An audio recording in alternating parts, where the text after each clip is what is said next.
तो नमस्कार। आज की प्रेस वार्ता जो हमने बुलाई है वो इस विषय को लेके है।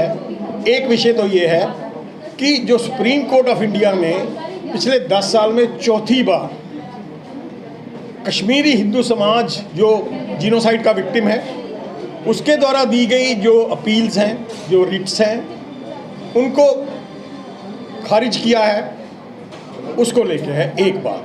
दूसरा, जो हमारे कश्मीर में काम कर रहे बच्चे प्राइम मिनिस्टर पैकेज के, उनकी जो परिस्थितियां हैं उसको लेके है। और तीसरा, 14 सितंबर को जम्मू में हमारा 3 साल के बाद, क्योंकि कोविड था 2 साल, हम नेशनल कन्वेंशन कर रहे हैं, तो उसके बारे में आपको बताने के लिए है। ये 3 विषय हैं आज की हमारी प्रेस वार्ता के। एक पहला बात जो आपसे करनी है वो मैं ये कह दूं कि सुप्रीम कोर्ट ऑफ इंडिया ने जो किया है वो हमारे लिए अब ए मैटर ऑफ बहुत डीप कंसर्न है। That's a matter of very deep concern. और हम एक प्रॉपर इंडाइटमेंट करने वाले हैं अपने जुडिशरी की भी और जो एग्जीक्यूटिव है उसकी भी। जल्दी ही हमारा जो अपना एक सेल है जो ये इन विषयों पे लॉ और लीगल एक्सपर्ट्स जो हैं हमारे, वो इस पे ऑलरेडी बैठे हैं, काम कर रहे हैं।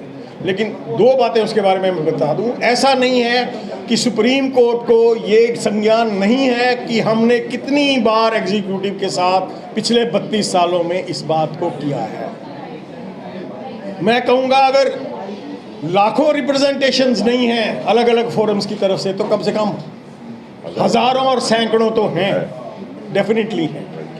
सुप्रीम कोर्ट को मालूम है कि हमारी प्रेजेंटेशंस राउंड टेबल कॉन्फ्रेंसेस जो प्राइम मिनिस्टर की थी उनमें क्या रही हैं। सुप्रीम कोर्ट को मालूम है कि नेशनल ह्यूमन राइट्स कमीशन के सामने जो हमारी प्ली थी वो क्या थी और उसका कहना क्या था। उन्होंने भी माना था कि एक्ट्स अकिन टू जीनोसाइड हुए हैं इनके साथ।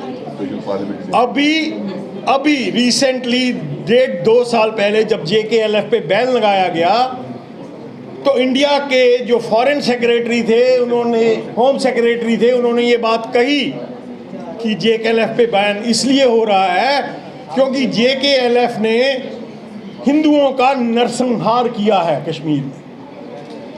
ऐसा नहीं है कि सुप्रीम कोर्ट को ये बातें मालूम नहीं है। सुप्रीम कोर्ट तो अखबार में कोई खबर आती है ना, उस पर भी संज्ञान लेता है। जब सुप्रीम कोर्ट ने एग्जीक्यूटिव को कहा कि नए लॉज बनाइए रोड ट्रैफिक को लेके, तो वो एक स्व मोटो था और जुडिशियल रिव्यू के लिए कहा गया कि पुराने लॉज को बदल दीजिए। तो क्या सुप्रीम कोर्ट के पास ये ताकत नहीं है? ये सब ताकतें हैं।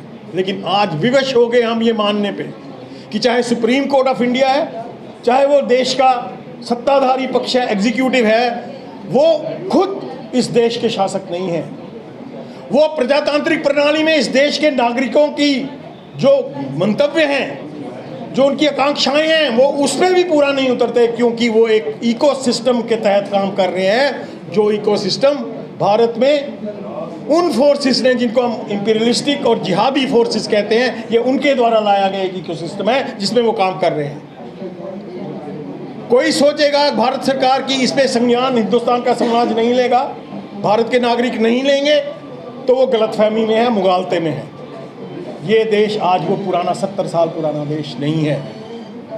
आज इस देश में एक नई जागृति है और उसी जागृति के कारण ये लोग सत्ता में आए हैं पूर्ण बहुमत लेके।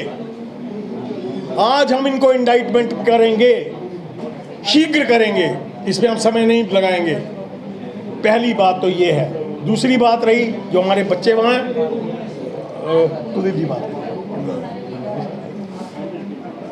पिछले 116 दिन से, लगभग 4 महीने से जो प्राइम मिनिस्टर्स पैकेज में कश्मीर में सर्विस कर रहे थे हमारे बच्चे, वो धरना पे बैठे हैं रिलीफ कमिश्नरी ऑफिस में। उनकी एक सिंपल डिमांड है, जो टारगेट किलिंग की वजह से जो हो गया, उसकी एक सिंपल डिमांड है कि उनका जब तक वहाँ, वो उनका कहना है कि जब तक वहाँ हालात स्थिर होंगे उनको रिलोकेट किया जाए जम्मू में। पिछले कम से कम 4 महीने से वो धरना पे है। हम ये रिटरेट करना चाहेंगे, दोहराना चाहेंगे कि सरकार को इसका जल्द से जल्द संज्ञान लेना चाहिए और जो भी उनकी जेन्युइन डिमांड्स हैं उसको पूरा किया। एक और बात आपसे ये कहनी है कि 14 सितंबर को हर साल हम मार्टियर्स डे, बलिदान दिवस का आयोजन करते हैं, इसको ऑब्जर्व करते हैं। इस साल हमने ये सारे इश्यूज़ को लेके 14 सितंबर को नेशनल कन्वेंशन, राष्ट्रीय स्तर पर एक सम्मेलन होगा, अधिवेशन होगा, जो यहाँ ग्रीनलैंड बैंक्वेट हॉल जो रूपनगर में है वहाँ पे एक आयोजन किया जाएगा, जिसमें देश भर से विचारक इन विषयों पर जो एक्सपर्ट्स हैं उस पर विचार करेंगे, आपके सामने, समाज के सामने, सब लोगों के सामने, देश के सामने रखेंगे और हम एक वाइट पेपर उस दिन जारी करेंगे। Thank you.